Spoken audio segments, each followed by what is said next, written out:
Guerra, e lógico, ela tem números gigantescos, com certeza atraem olhares. Mas o que te atraiu na Segunda Guerra, em especial?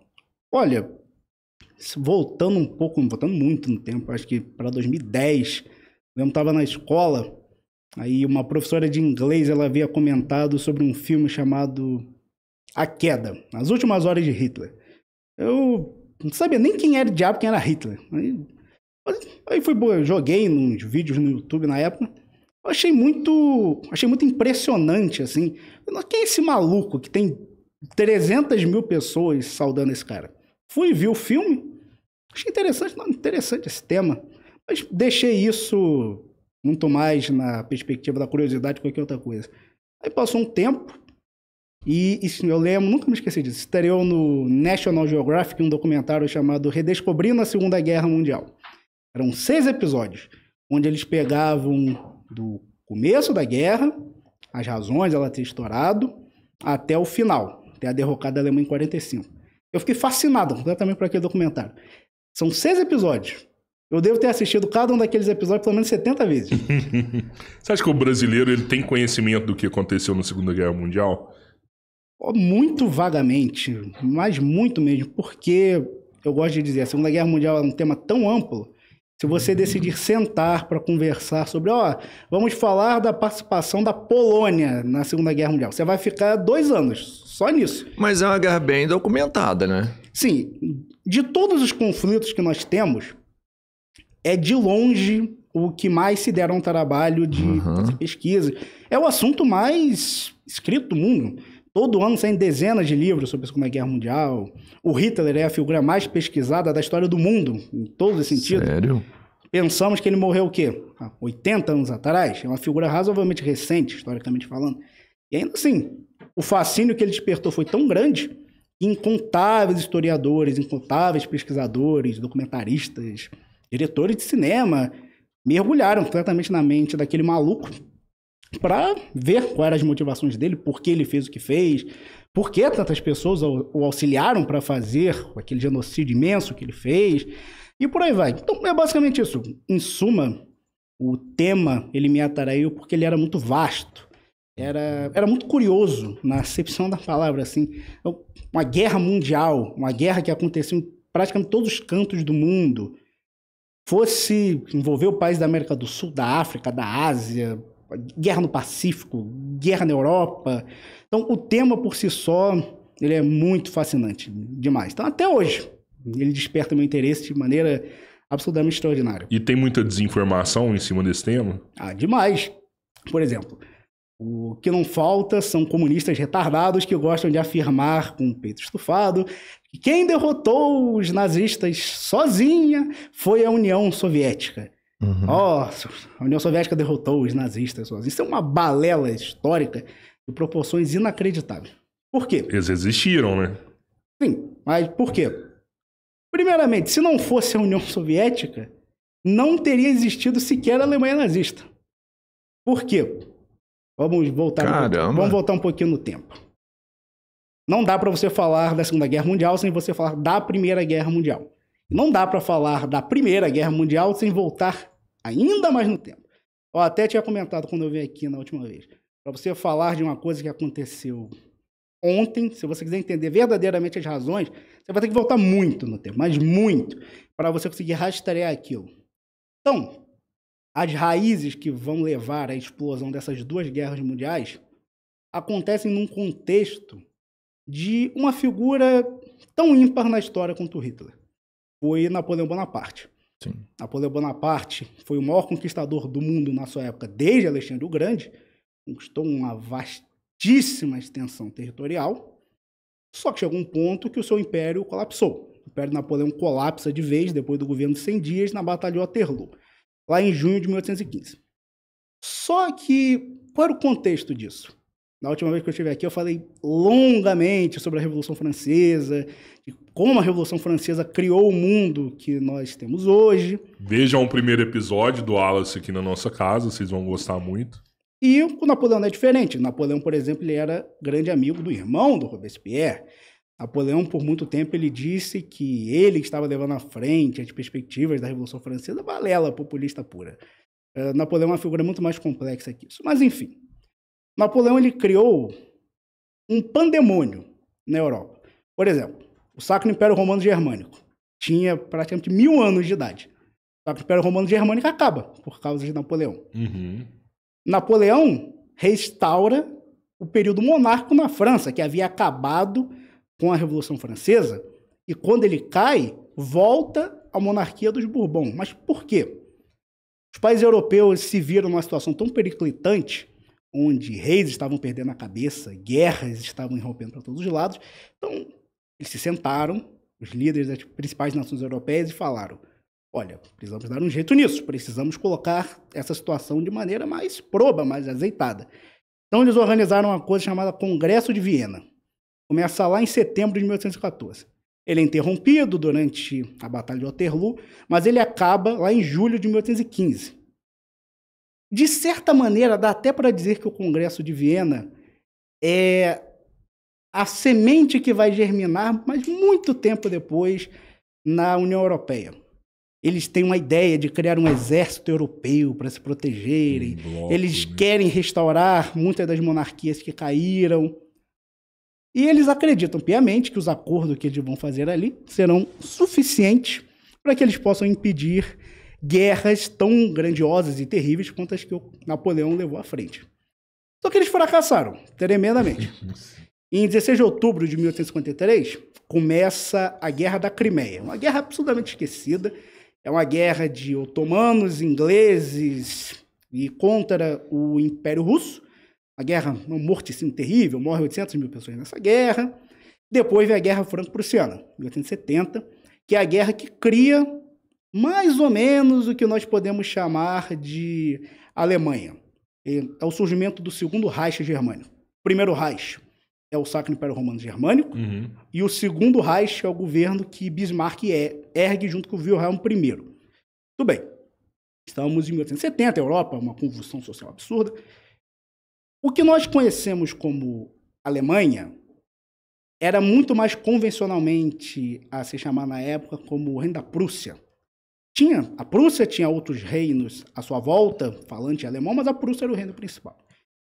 E aquele império que surge, convencionalmente chamado por alguns apenas de Império Alemão, ele se viu numa situação muito vantajosa desde o seu começo. A Guerra Franco-Prussiana, por exemplo, ela acaba com a monarquia de Napoleão III. Ergue um novo sistema de liderança na França e cria um sentimento de revanchismo tremendo dos franceses para com os alemães, porque um território fronteiriço chamado Alsácia e Lorena é perdido. Lembra o nome desse território, ele vai voltar várias vezes, Alsácia e Lorena. Muito bem. A França pegou ele. A França, no caso, perdeu esse território para o Império Alemão.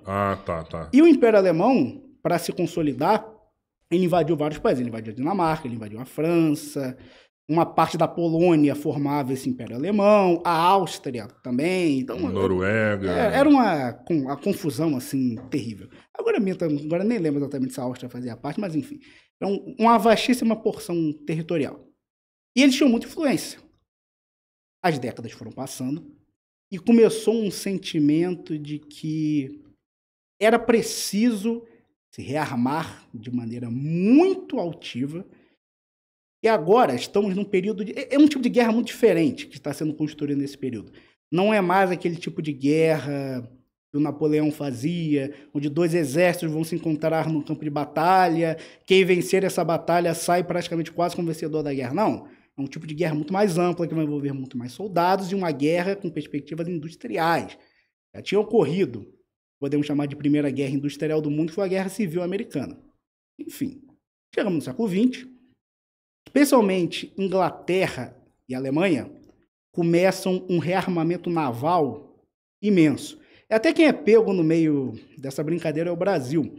O Brasil estava conduzindo também o programa de rearmamento naval, levado a cabo pelo almirante Alexandrino Faria de Alencar. Tinha um navio, um encoraçado muito famoso na época, da classe de Dreadnought. Era um navio caríssimo. E o terceiro país do mundo a ter um navio desse foi o Brasil. Então saíram nos jornais do mundo inteiro. Não, provavelmente o Brasil está comprando esses navios para fornecer para a Alemanha ou para o Japão. Na verdade, o couraçado é um navio rápido e cheio de armamento, não é isso? No caso, é um navio de guerra grande, mais rápido, de alta tonelagem, Aham. e na época, a guerra moderna vai avançar muito com o passar daqueles anos, mas eles acreditavam que era o que de mais moderno tinha. Uhum. Quando chegar a Segunda Guerra Mundial, esse tipo de navio quase totalmente vai morrer. Ele vai se tornar muito ineficiente em muito pouco tempo. Mas, Inglaterra e Alemanha, ou melhor, o Império Britânico e o Império Alemão, estão se rearmando de maneira muito altiva. Só que, ainda assim, ninguém conjecturava que o que estava por vir seria tão terrível quanto foi. Já tinham ocorrido guerras já tinham sido muito mortais, só que ninguém conjecturava que seria possível uma guerra de proporções mundiais que acarretasse a morte de dezenas de milhões de pessoas.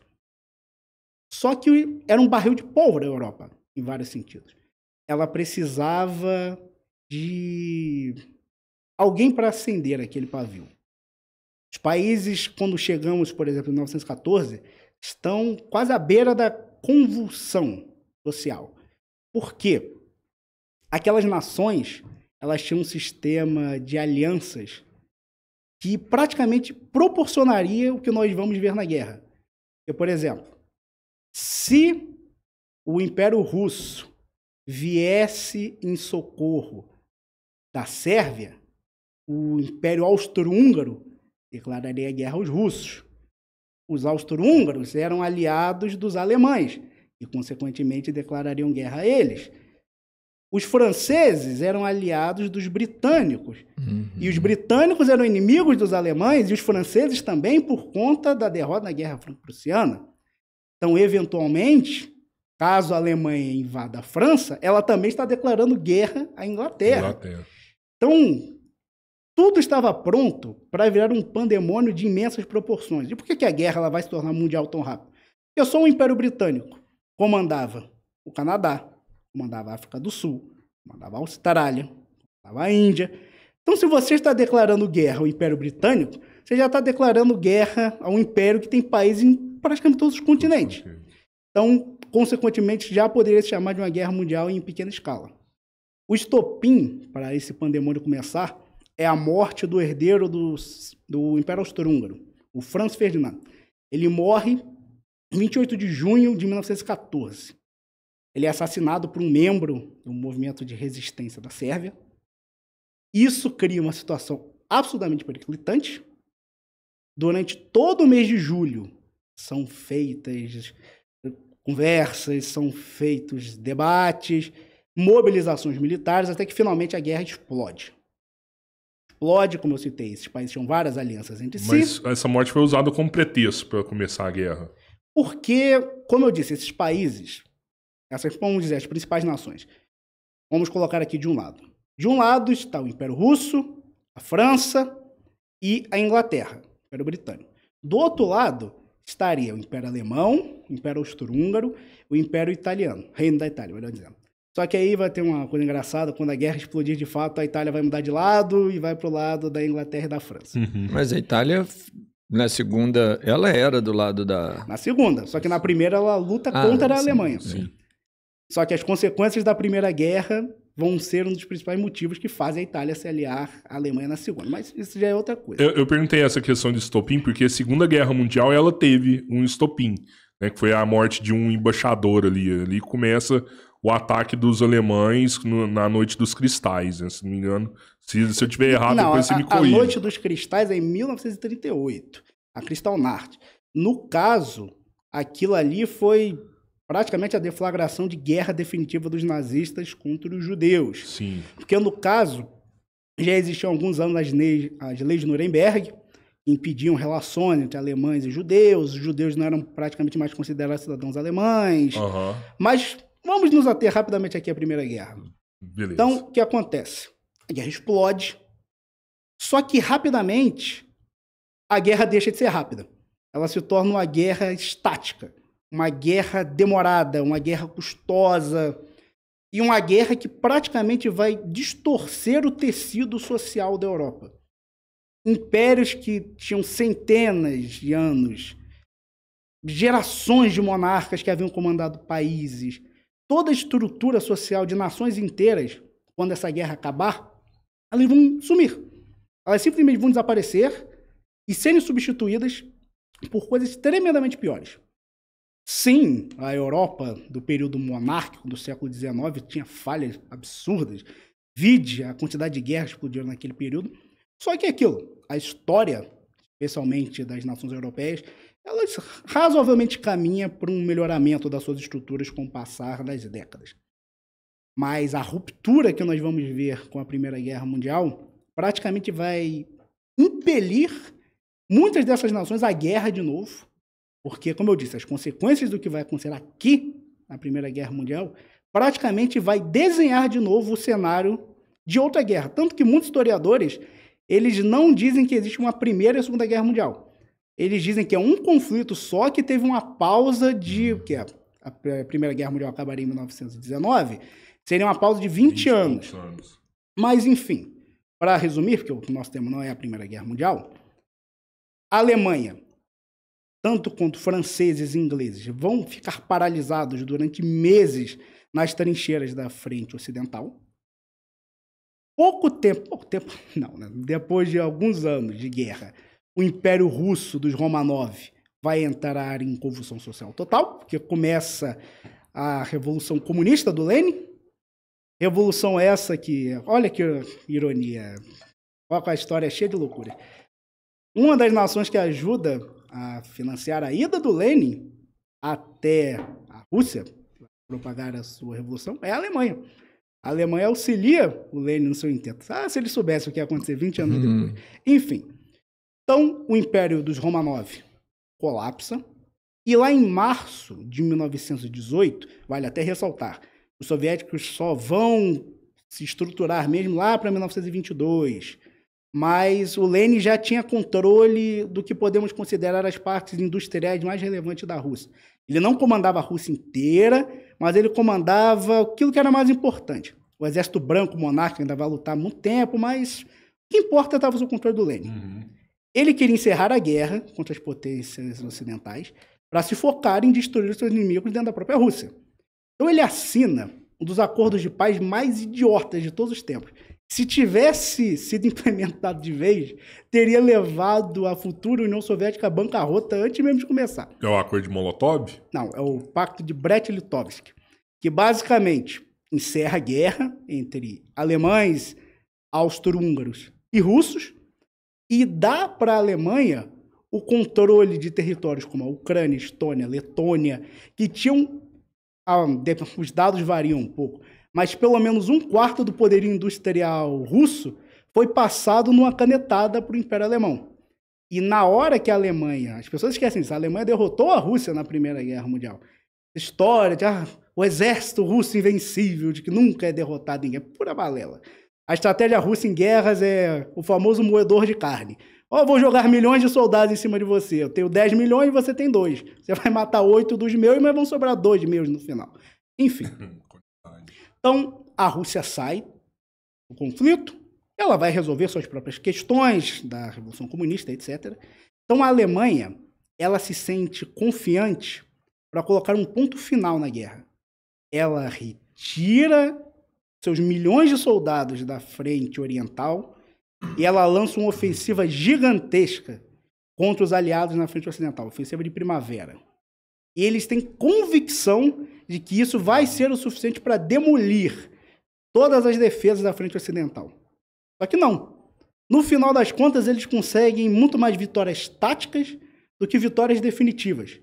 Eles perdem centenas de milhares de homens nessa ofensiva e em agosto começa a ofensiva derradeira da guerra. Os Estados Unidos já está na guerra, os tanques de batalha, os tanques de guerra já estão efetivamente em campo de batalha em grande quantidade. As trincheiras são demolidas numa velocidade absurda. Num espaço de 3 meses, de agosto a novembro, a Alemanha colapsa. Colapsa porque a Alemanha não tinha condições de lutar numa guerra tão extensa, ninguém imaginou que a guerra seria tão longa, começou uma fome imensa dentro do país como um todo, e também começaram levantes comunistas dentro da Alemanha. O Kaiser renuncia em 9 de novembro de 1918, Wilhelm II, que era o imperador da Alemanha, por assim dizer, ele vai embora, ele vai para a Holanda e começa um governo